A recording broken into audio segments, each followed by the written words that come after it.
back to Newswatch. The new movie, The Cabin in the Woods, provides a very new take on a horror genre. This question now is it worth the money to go see? Joining us in the studio, here's Travis Cleckley with a completely spoiler-free and unbiased review. Bonnie and Jake, I'm going to do my absolute best to not spoil anything.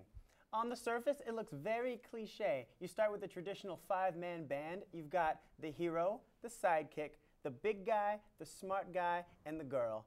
And they all go to a vacation home where bad things happen. But underneath it, it's a very smart, very original movie.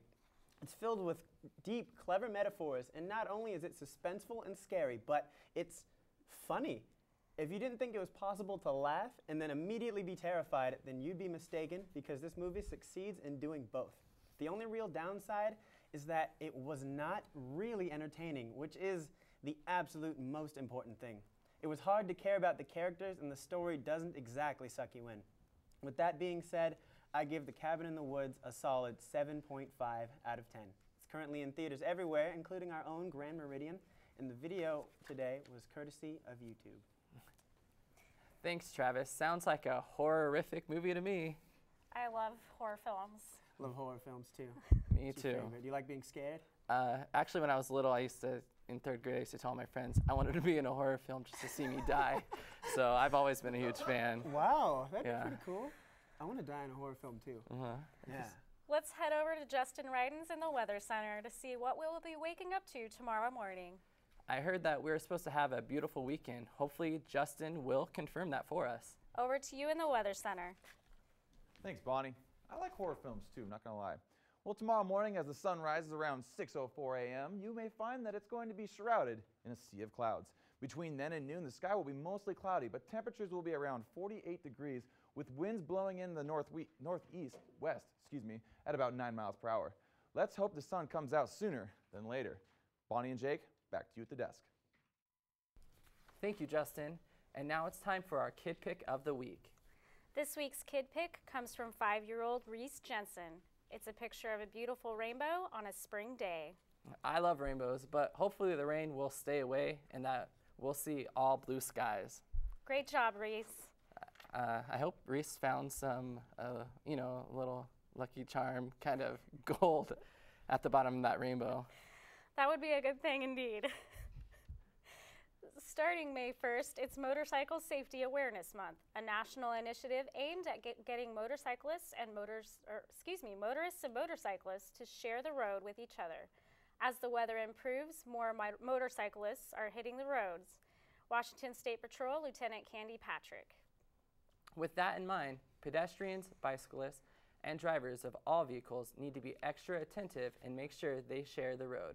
According to the Washington State Patrol, motorcyclist fatalities increased slightly in 2010 to 4,502, accounting for 14% of total fatalities for the year.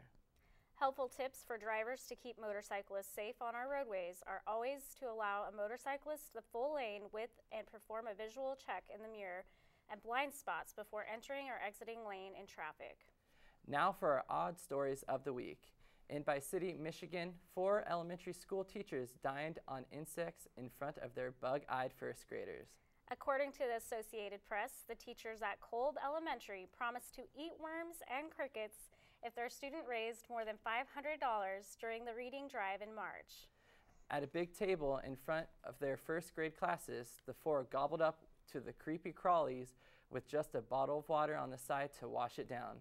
The kids read more than 15,000 minutes last month, raising a total of $651 for the Make-A-Wish Foundation. Well, have you ever eaten bugs?